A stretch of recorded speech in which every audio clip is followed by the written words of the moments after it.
mean, when you're missing shots, you don't let it affect your defense, but it's a feel-good game. You want to make shots. That's what gets us going. That's what gets the crowd going. So you can kind of feel the energy after every miss.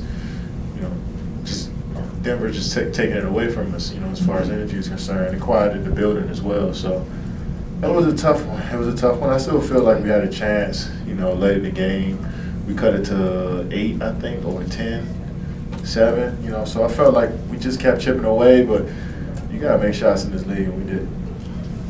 Obviously, you guys are home, so it's kind of hard to make this excuse. But how was back-to-back games? How did that kind of stress maybe have an effect on you guys? I wouldn't say it had an effect. In this league, you just got to deal with it. You know what I'm saying? You got to just figure it out. I played in 3 games. I had 3 games in a row one time. We played back-to-backs and one time zone and then go to the next. It's just part of the league. So we just had to figure it out. And I thought we were fighting our way through it. But like I said, we missed shots. We turned the ball over a few times, 17 times. So that type of stuff you just continue to dig yourself a hole, especially against a team like this. You want to kind of hit them in the jaw with the wide open shots we were getting. That would kind of take some of their energy away, but we just kept missing, and they kept building off of it, and they played a great game.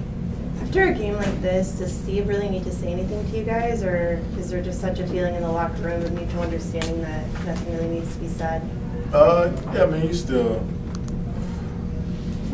us to forget about it and try to move on and get ready for the next game. And tomorrow we come in and go through film and stuff since we play early on Christmas. So yeah, you could say that he just told us to kind of move past it and learn from it, but move past it. Kevin, do you think it was more of a physical block, a mental block, or maybe both? I wouldn't say it was either one. I mean, to start the game, I mean we were down 9-3, but our energy picked up after we called that timeout. So I felt like we started the game just solid. But if you continue to miss shots and you continue to get good looks and miss them, and they going out on the other end putting pressure on you, it's definitely frustrating. But it's one of those games you just had to figure it out. And tonight it took us a long time to even kind of figure it out. And by that time, game was over. Kevin, for the game on Monday, do you tell yourself it's 1 of 82, or do you tell yourself, no, this is a little bit more and special? It's 1 of 82. Seems like Clay was a little downtrodden after the game. Is he one of those guys that has a hard time putting stuff like this behind him? No, not at all. No.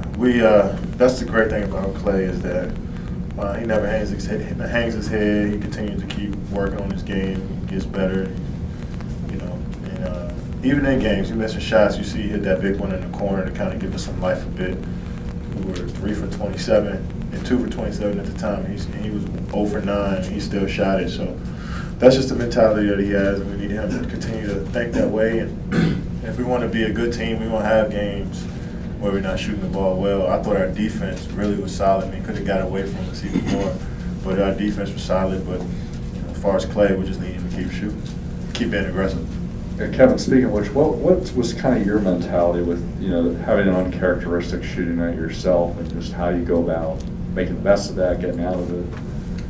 Well, I was 6 for 17. I missed 5 threes, so I was 6 for 12 from the 2-point line, which is all right for me. I feel like I could end up, if I kept going, I can make 3 shots in a row and get to 9 out of 15 from the 2-point area. But my 3-pointers.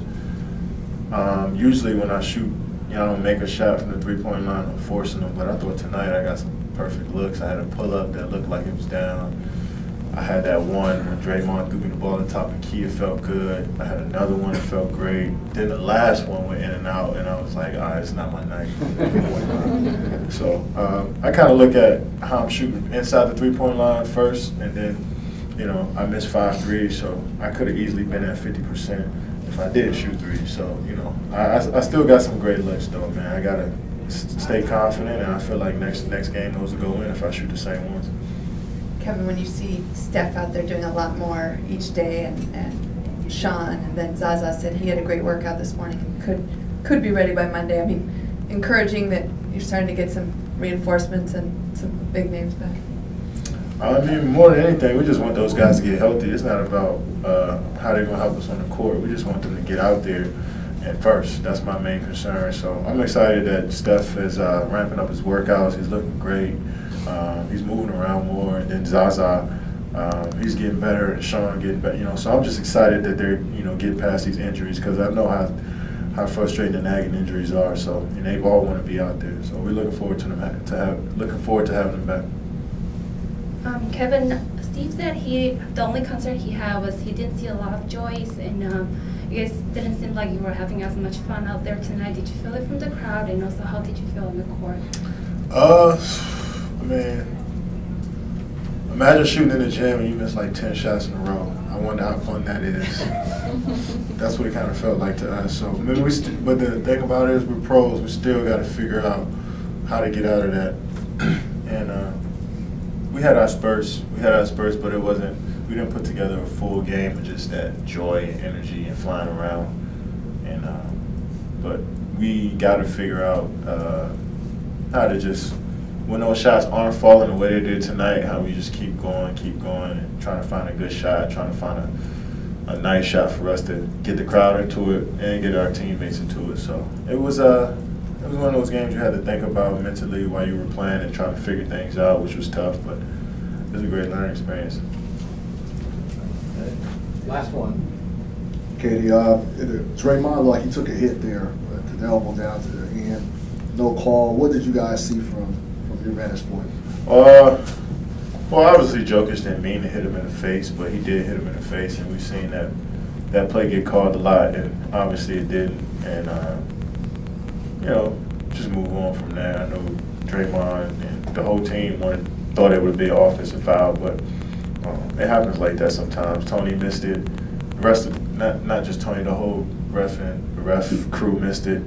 But it can't be perfect. It's just a part of the game, and we just try to move on from there. Great, thank you. We'll have a break on up here.